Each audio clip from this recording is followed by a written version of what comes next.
ایک دفعہ ملا نصیر الدین بازار سے جا رہے تھے کہ پیچھے سے کسی نے انہیں زوردار تھپڑ رسید کیا۔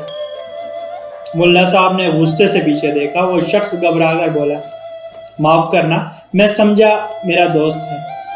ملا صاحب نے کہا، نہیں، انصاف ہوگا، چلو عدالت چلتے ہیں۔ جج صاحب کے سامنے اپنا مدعا پیش کیا۔ جج نے اس شخص کا خوف دیکھ کر کہا، کیوں جناب، تم تھپڑ کی قیمت دو گے یا ملا صاحب آپ کو بھی تھپڑ لگائیں؟ اس شخص نے کہا، جناب میں تھپڑ کی قیمت دوں گا، لیکن ابھی میرے پاس کچھ بھی نہیں ہے۔ میری بیوی کے پاس کچھ زیور ہیں، وہ میں لے آتا ہوں۔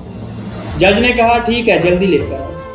ملا صاحب انتظار کرتے کرتے تھک گئے، لیکن وہ شخص نہیں آیا۔